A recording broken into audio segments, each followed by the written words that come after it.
Fontenay s'abrite au creux d'un repli de terrain, sur les rives de la Vendée, au contact de la plaine, du bocage et du marais poitevin.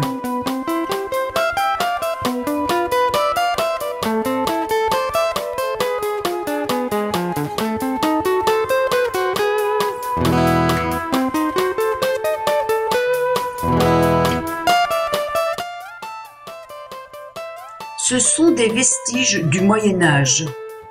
À cette époque, la ville fut fortifiée par les comtes de Poitiers. Ce château fut la propriété des Mauléons, puis des Lusignan. Cette ville doit son nom à la fontaine des 4 Thias. Thias, tuyau en patois.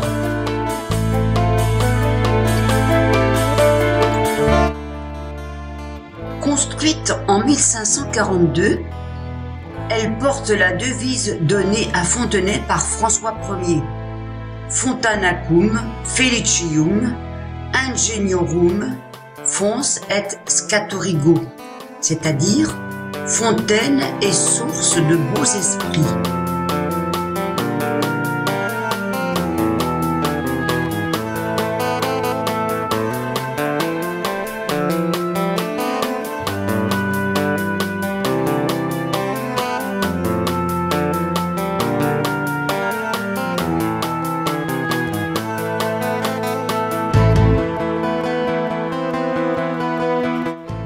En effet, elle fut au XVIe siècle un foyer de renaissance. Rabelais fut son hôte célèbre, d'autres y naquirent. André Tiraco, juriste, Nicolas Rapin, poète, Barnabé Brisson, François Viète, mathématicien. Un harmonieux clocher du XVIe siècle signale l'église Notre-Dame. Sa flèche se dresse à 84 mètres.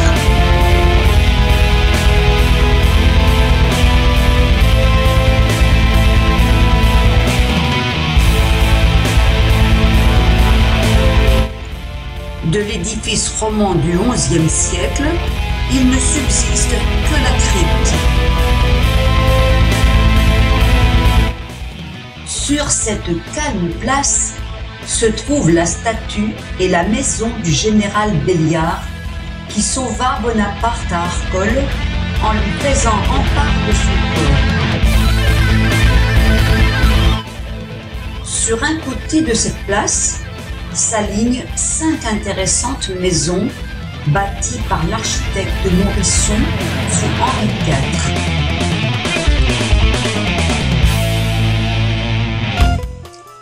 Et par le même architecte pour son ami Nicolas Rapin, Terre-Neuve fut embellie vers 1850 par l'aquafortiste Octave de Rochebrune, qui y réunit nombre d'œuvres d'art.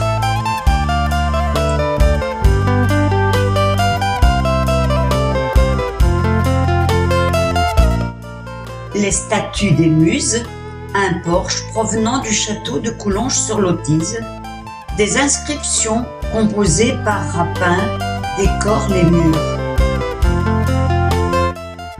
Dans les appartements, on admire des cheminées du XVIe siècle, un mobilier d'époque Louis XV, Louis XVI, des tableaux et autres collections.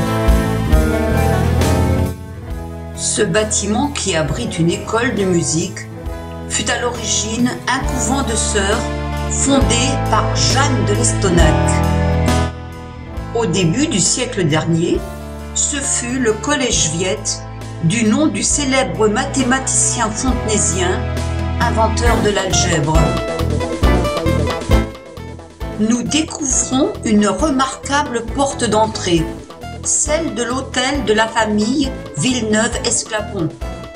Cette demeure fut le siège de la seigneurie de Château-Gaillard.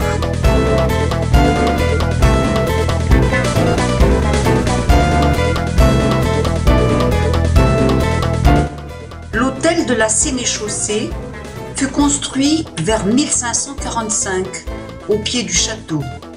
Dans cette maison serait né François de la Rochefoucauld. Voici la maison des évêques de Maillezais, 16e-17e siècle, avec un bel escalier à balustre. La rue des Loges fut longtemps l'artère principale. Quelques maisons médiévales ont été conservées.